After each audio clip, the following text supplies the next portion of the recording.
দেখো এই মিসিং নাম্বারের রিজনিংটাকে কীভাবে সলভ করা যায়। দেখো 4 9 62, ঠিক আছে। আচ্ছা এখানে দেওয়া আছে 5 7 69, 9 8 জিজ্ঞাসার চিহ্ন। আচ্ছা এটাকে যদি আমরা করি 4 × 9 করলে 36, কিন্তু হচ্ছে না, এখানে 62 দেওয়া আছে।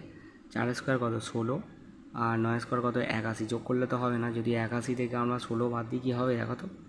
81 থেকে যদি আমরা 16 বাদ দিই কত হচ্ছে, 6 পরে হচ্ছে 5 দিলে 11, আর 2 মানে 6 65 হচ্ছে না, এখানে 62 দেওয়া আছে, তাহলে এই নিয়মটা হবে না। আচ্ছা আমরা যদি এটাকে করি এই যে 4 আর 9 আছে এটাকে ডাইরেক্ট 49 লিখছি, ঠিক আছে 49। আচ্ছা এটাকে 49 লিখলাম, প্লাস 4 প্লাস 9 লিখলাম, ঠিক আছে। করলে দেখো তো 62 আসছে নাকি। 49 আর 4 কত হচ্ছে তোমার 53, 53 আর 9 করলে কত হবে 53 54 55 56 57 58 59 60 61 62, দেখো 62 এসে গেল, ঠিক আছে। এই একইভাবে 5 আর 7 একে 57 লিখলাম, ঠিক আছে। তারপর 5 আর 7কে যোগ করলাম, 5 প্লাস 7, ঠিক আছে। এটাকে যোগ করলাম, করলে কত হচ্ছে দেখো 57 আর 5-এ কত হচ্ছে তোমার 62, 62 আর সাথে কত হচ্ছে 69, ঠিক আছে, মিলে যাচ্ছে।